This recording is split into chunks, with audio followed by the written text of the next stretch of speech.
Vous avez envie d'investir dans l'immobilier et surtout de réussir votre premier investissement immobilier locatif?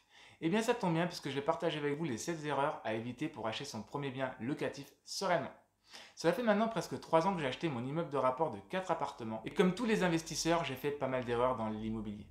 Il n'y a pas de secret, c'est en faisant que l'on apprend et quand on débute dans quelque chose de nouveau, on commet forcément des erreurs. Et les erreurs dans l'immobilier, ça peut coûter très cher. Salut, c'est Jonathan, j'espère que vous allez bien. Je suis ravi de vous retrouver pour cette nouvelle émission où je vais vous donner 7 erreurs fatales à ne surtout pas faire lorsque l'on veut acheter son premier bien immobilier locatif. D'ailleurs, ce sont des erreurs que j'ai faites pour la plupart et j'espère que tous les conseils que je vais vous apporter dans cette vidéo vous permettront de les éviter. Et en fin d'émission, je vous donnerai le bien idéal dans lequel investir pour faire son premier achat immobilier. Mais avant de commencer, je vais vous inviter à vous abonner à la chaîne si ce n'est pas encore fait, à mettre un like si vous aimez mes vidéos et à télécharger mon guide PDF Les 5 clés de la liberté financière pour apprendre à gérer et investir son argent sereinement. Je vous mets tous les liens dans la description de cette vidéo. Il faut savoir que le premier achat immobilier n'est jamais le meilleur investissement immobilier que l'on va faire. Il n'est jamais le plus rentable, le plus optimisé, le mieux négocié.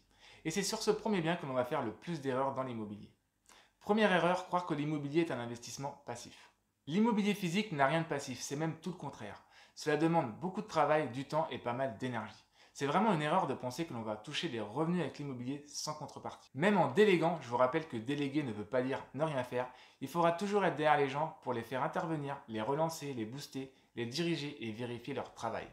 Malheureusement, trop de personnes sur Internet veulent vous faire croire qu'en déléguant, vous allez toucher des revenus passifs sans rien faire. Ne rêvez pas, l'immobilier ne se résume pas qu'à trouver une bonne affaire, à effectuer quelques travaux et à trouver un locataire pour percevoir des loyers à vie. Il faut aussi tenir compte de la gestion locative qui est assez chronophage. Et plus vous aurez de biens immobiliers, plus cela demandera du temps et du travail de votre part. Deuxième erreur, acheter son premier investissement immobilier sans se former. Vous en avez sûrement marre d'entendre partout qu'il faut se former avant d'investir dans l'immobilier. Alors je ne vais pas innover en la matière. Oui, il faut se former avant d'acheter son premier bien immobilier. C'est même une question de bon sens. Dans votre travail, je suis sûr qu'une personne vous a expliqué et vous a montré comment faire les choses correctement. Alors pourquoi ce serait différent avec l'immobilier? Pour réussir son premier investissement locatif, il faut apprendre et comprendre l'immobilier avant d'investir.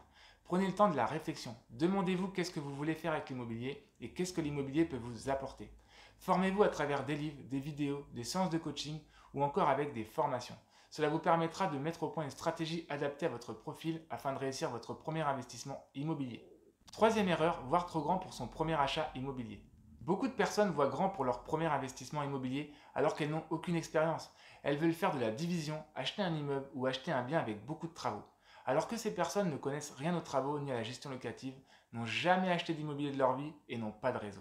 Alors même si j'ai acheté un immeuble pour débuter dans l'immobilier, je l'ai fait parce que j'ai une épargne de sécurité dédiée à l'immobilier qui me permet de faire face à l'ensemble des dépenses de mon immeuble pendant plusieurs années. Et ce, même si je n'encaisse pas un seul euro de loyer. Et malgré cela, j'ai fait pas mal d'erreurs dans l'immobilier qui m'ont coûté bien plus d'argent avec un immeuble de 4 appartements que si j'avais acheté un seul appartement. C'est pourquoi pour un premier achat immobilier, il faut faire simple et se faire la main sur un petit investissement avec peu ou pas de travaux. De cette façon, cela permet de se familiariser en douceur avec l'immobilier locatif sans prendre énormément de risques, d'apprendre et de se créer un petit réseau pour ensuite passer à d'autres projets plus importants. Quatrième erreur, acheter son premier bien sans avoir d'argent de côté. Vouloir faire de l'immobilier sans avoir d'argent de côté est vraiment une énorme erreur. Il n'y a qu'à regarder la vidéo où je détaille mes imprévus immobiliers pour en avoir la preuve. En 2021, j'ai dû refaire la toiture de mon immeuble qui m'a coûté 17 000 euros, sans compter le nombre de mois où l'appartement n'a pas pu être loué. Si je n'avais pas eu l'argent nécessaire pour faire face à cet imprévu, j'aurais dû prendre un crédit conso avec un taux d'intérêt assez élevé à 3,85%. Et avoir un crédit conso en plus d'avoir un coût va fortement diminuer notre capacité d'emprunt et nous empêcher de faire de nouveaux projets immobiliers. Et clairement, cela m'aurait empêché de signer mon nouveau projet immobilier. D'ailleurs, je vous parlerai de ce nouveau projet plus en détail sur la chaîne dans quelques semaines. Ce qu'il faut bien comprendre, c'est que rien ne vous empêche d'investir dans l'immobilier sans mettre d'argent. Le but est même d'en mettre le moins possible, puisque le principal atout de l'immobilier est d'investir avec l'argent des banques et pas avec le nôtre. Néanmoins, il faut avoir de l'argent de côté pour investir dans l'immobilier, puisque cela va vous permettre de faire face aux imprévus, de dormir tranquille et donc d'investir sereinement. Cinquième erreur, investir dans l'immobilier à distance pour avoir plus de rendement. Une autre erreur assez répandue est de penser qu'il n'y a pas de bonnes affaires dans sa ville et d'investir à distance en pensant obtenir une meilleure rentabilité. Le problème d'investir à distance, c'est que l'on oublie systématiquement les coûts cachés, c'est-à-dire les coûts que l'on ne va pas pouvoir déduire de ses revenus locatifs comme certains frais de déplacement, notamment le carburant, et ceux que l'on ne va pas pouvoir quantifier comme le temps que l'on va y passer. Et avec la distance, ces coûts vont être bien plus élevés que ce que l'on pense. La rentabilité va donc être impactée et sera moins élevée que prévu. Et je ne vous parle même pas de la distance qui va complexifier un peu plus la gestion du bien. Aujourd'hui, je me rends bien compte que mes déplacements entre mon domicile et mon immeuble sont assez fréquents et assez fatigants à la longue, puisqu'il me faut 3 heures aller-retour pour m'y rendre. L'idéal selon moi est d'investir dans une ville à maximum 1 heure, 1 h 30 aller-retour de son domicile et ne pas se focaliser uniquement sur le rendement. Il est sans doute plus judicieux d'investir dans un bien à 8% de rentabilité dans sa ville que d'investir dans un bien à 10% à 1 heure aller-retour de son domicile. Sixième erreur, faire confiance à un vendeur ou à un agent immobilier. Il ne faut jamais faire confiance à un vendeur, que ce soit un particulier ou un agent immobilier. Même s'il semble honnête, ne lui faites jamais confiance. Puisqu'un vendeur veut soit toucher sa commission, soit toucher l'argent de la vente. Il a donc tout intérêt à vous vendre le bien en question.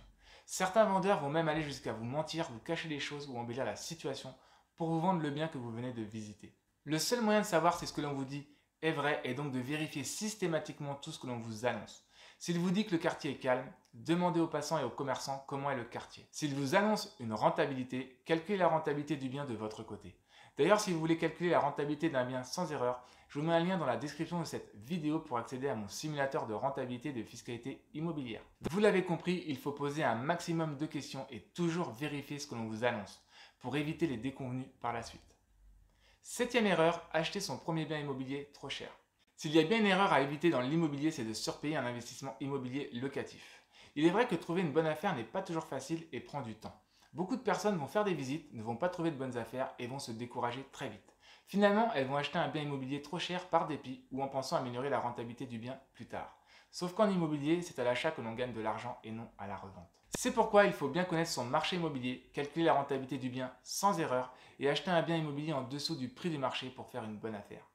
Dites-vous bien qu'au minimum, il faut acheter un bien qui s'autofinance, surtout si vous souhaitez faire plusieurs investissements immobiliers locatifs. Dans tous les cas, ne vous découragez pas car cela va finir par payer et vous allez trouver votre pépite immobilière. Passons comme promis au dernier point où je vais vous donner le bien idéal à acheter pour son premier bien immobilier. Dernier point, le bien idéal pour débuter dans l'immobilier sereinement. En réalité, je n'ai pas un mais deux types de biens idéaux pour débuter dans l'immobilier locatif sur de bonnes bases. Choisir entre l'un ou l'autre va dépendre de ce que vous souhaitez faire avec l'immobilier et de votre profil d'investisseur. Si vous souhaitez débuter dans l'immobilier sans prendre énormément de risques en restant sur de petits montants, pourquoi ne pas investir dans un box? Même si le loyer d'un box est généralement peu élevé, il va y avoir tout un tas d'avantages à investir dans un box comme le fait d'avoir peu ou pas de travaux et d'avoir un investissement polyvalent. Un box peut servir d'espace de stockage, à garer une voiture ou des motos par exemple. Je dois vous avouer que ce type de bien m'intéresse fortement depuis quelques temps et que je pourrais être amené à investir dans des box pour diversifier mon patrimoine immobilier. Néanmoins, si vous souhaitez investir dans des logements, le bien idéal selon moi est d'investir dans une petite surface type 2 pièces qui sera moins cher qu'un studio, rapport prix au mètre carré dans une résidence récente. Acheter dans l'ancien comme je l'ai fait n'est pas toujours idéal car les biens immobiliers dans l'ancien sont souvent assez vétustes et demandent pas mal d'entretien. De plus, avec de l'ancien, les biens ne sont plus aux normes actuelles.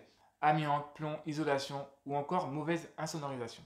À moins de repartir sur une rénovation complète, il est préférable d'acheter des biens dans des résidences récentes. Alors j'aurais pu encore continuer à vous donner d'autres erreurs à éviter dans l'immobilier, mais je pense vous avoir donné les principales erreurs à éviter pour débuter dans l'immobilier sereinement. Voilà, j'espère que ces conseils vous aideront à réussir votre premier achat immobilier et que cette émission vous a plu.